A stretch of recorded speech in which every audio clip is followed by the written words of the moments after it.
Tension से आपकी health पे कितना इफेक्ट पड़ रहा है? मैम इतना इफेक्ट पड़ रहा है कि आज मेरा शुगर लेवल जो है 63 आया है। और जो पेट के अंदर जो है ना, आपसे बात करते टाइम में मेरे पेट दर्द दे रहा है। और मेरा ही नहीं, ये 9 लोगों की हालत सेम ही है। लगता है कि ये आपका जो त्याग है वो रंग लाएगा? मैम ये त्याग ऐसा है ना कि ये रंग लाएगा। आजादी से पहले भी इस तरीके की लड़ाई हुई है, क्योंकि जब तक हथियारों से लड़ने की जरूरत नहीं है हमें, ये सरकार डिक्टेटरशिप चल रही है और इस तानाशाही के अंदर हमें इसी तरीके से लड़ना पड़ेगा। अभी हमें भगत सिंह बनने की जरूरत नहीं, अभी हम गांधी के तरीके से चल रहे हैं। जरूरत पड़ेगी भगत सिंह भी बनेंगे, वो बाद में बनेंगे। अभी फिलहाल गांधीवादी तरीके से हम बैठे हुए हैं, अनशन कर रहे हैं। और जैसा कि हमारे शिक्षा मंत्री ने परसों ही बोला कि हम दहशतगर्दों की बी टीम है, तो देश में दहशत फैलाने का काम कर रहे हैं। पिछले 5 दिन से भूखा रह के और दहशतगर्दों की ए टीम से लड़ रहे हैं। और जब तक हम दहशतगर्दों की ए टीम से धर्मेंद्र प्रधान रिजाइन नहीं देते, जब तक हम लोग यहाँ से नहीं उठेंगे, और जरूरत पड़ी तो अपने प्राण भी यहीं त्याग दें, क्योंकि 2 दिन बाद हम पानी भी छोड़ने वाले हैं। तो इससे तो फिर आपकी सेहत पे और ज्यादा असर पड़ेगा ना? तो मैम जब हम यहाँ अनशन पे बैठे थे आज से 5 दिन पहले, तब हम कसम खा के बैठे थे कि या तो धर्मेंद्र प्रधान इस्तीफा देंगे या तो वो गद्दी छोड़ेंगे, ये यहाँ से हमारी अर्थी उठेगी। सिर्फ धर्मेंद्र प्रधान के इस्तीफा से शिक्षा प्रणाली में कितना सुधार हो जाएगा? मैम शिक्षा प्रणाली में सुधार आएगा, क्यों? क्योंकि आने वाले जो भी शिक्षा मंत्री आएगा उसको ये बात पता रहेगी, एजुकेशन मिनिस्टर को, कि देश का युवा अब जाग चुका है। जब हम धर्मेंद्र प्रधान का इस्तीफा लेने के लिए 15 दिन अनशन पे बैठ सकते हैं, क्योंकि मुझे नहीं लगता कि 5 दिन से उनको फर्क पड़ना है। अभी हमें 10 15 20 दिन की लड़ाई लड़नी है।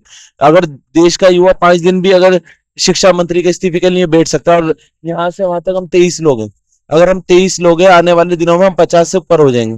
तो शिक्षा मंत्री को ये डर रहेगा कि उनकी गद्दी भी खतरे में, और अगर वो भी काम नहीं करेंगे तो फिर से हम दोबारा आपको यही मिलेंगे, फिर से हम अनशन करते यही मिलेंगे। अब देश का युवा जाग चुका है, तो क्रांति तो आएगी, बदलाव तो आएगा।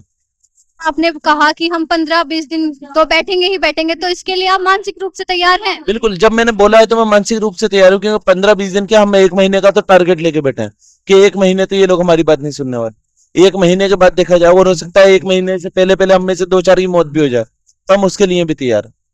हमारी फैमिली से हमारी बात हुई, फैमिली ने कह दिया कि बेटा जो काम शुरू किया है ना, खत्म करके आना। घर वालों का पूरा साथ है? बिल्कुल, घर वालों का पूरा साथ। हम ना तो किसी के पक्ष में ना विपक्ष में, हम सिर्फ न्याय की आवाज को उड़ाते हैं कि हमारे लिए न्याय की आवाज सबसे, जो दबे कुचले लोग होते हैं उनकी आवाज को बनना, हमें इक्वालिटी चाहिए, हमें डिस्क्रिमिनेशन नहीं होना चाहिए हमारे देश के अंदर बिल्कुल भी। और जैसे कि शिक्षा पॉलिसी को वगैरह को लेके बात करें तो पॉलिसी तो बनती है, लेकिन जो भी संसद में लोग बैठे हैं, जो भी शासन सत्ता में बैठे हैं, वो हमें ये दिखाते तो कि हम पॉलिसी बना रहे हैं लोगों के लिए, बच्चों के लिए, जो भी हमारे यूथ है उन सब के लिए, लेकिन एक उनका सिस्टमेटिक वे है, वो उसको लेके ना सिस्टम है उनका, उसको लेके वो बहुत गलत चीज करते हैं हमारे साथ। वो हमें दिखा तो देते हैं कि हम गरीब लोग हैं या फिर जो भी है, वो गरीब लोगों की नहीं सुनते।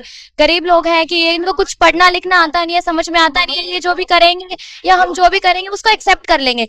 लेकिन आज के टाइम में मैं चाहूंगी कि जो भी हमारे युवा साथी है वो सुसाइड केस ना करके, जो भी एजुकेशन को लेके करते हैं उसके खिलाफ आवाज ऐसे उठाए कि वो मतलब निकल ही जाए पूरे अच्छे वे में। जो लोग स्टार्टिंग से भूख हड़ताल पे बैठे हुए हैं उनको सड़क पे से हटा के, स्ट्रीट से हटा के एक बार मंच दे, जरूर वो मंच दे ताकि वो अपनी बात को रखे।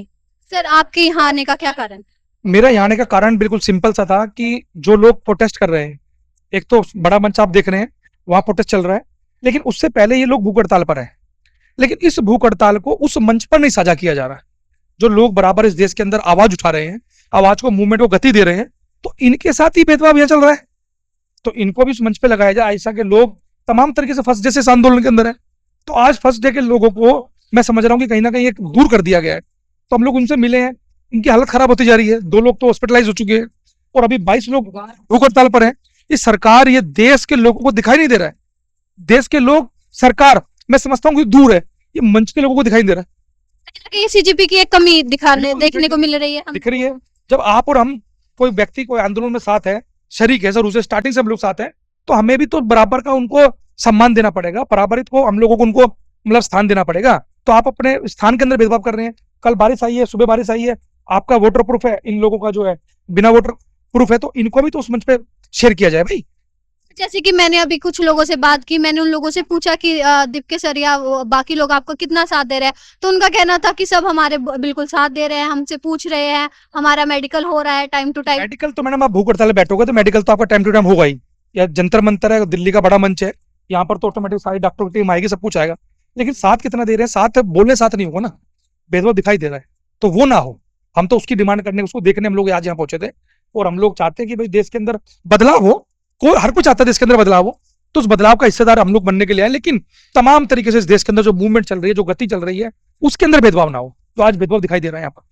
यहाँ पर भूख हड़ताल पे बैठे लोगों का ये कहना है कि जब तक धर्मेंद्र प्रधान इस्तीफा नहीं देंगे, ये लोग अपनी भूख हड़ताल से नहीं उठेंगे।